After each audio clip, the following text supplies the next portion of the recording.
The United Nations mission, controlled by Western powers, seemed designed to maintain chaos rather than solve it. Frustrated and desperate, Lumumba turned to the Soviet Union for assistance. The Soviets sent planes and advisors to help the Congolese government. This decision sealed Lumumba's fate. The year was 1960, and the Cold War between the United States and the Soviet Union was at its peak. American leaders saw every conflict through this lens.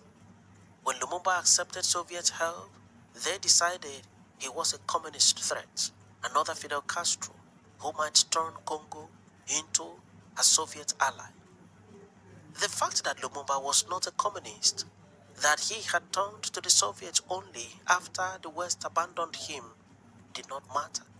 CIA Director Allen Dulles called Lumumba dangerous and authorized covert action to remove him from power. That word remove was code. It simply meant to kill him. Belgium was already plotting against Lumumba. Belgium intelligence worked with Congolese military officers who opposed him. The key figure was Colonel Joseph Desire Mobutu, the army chief of staff. Mobutu was young, ambitious, and willing to work with the Belgians and Americans if it meant gaining power. He had been close to Lumumba once, but he was persuaded that siding with the West would serve him better.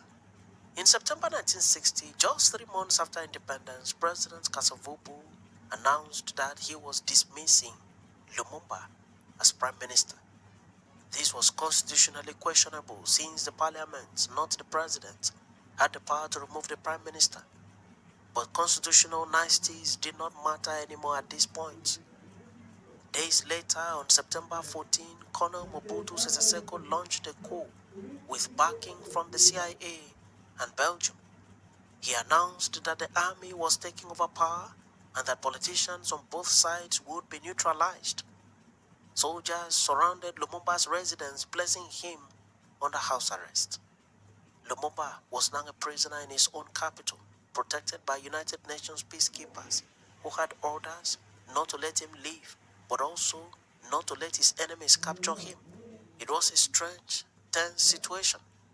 Lumumba remained defiant, giving speeches from his house, rallying his supporters, and refusing to give up. He knew his life was in danger, but he believed that if he could reach Stanleyville, a city in eastern Congo where his supporters controlled the regional government, he could organize resistance and reclaim power. His enemies knew this too.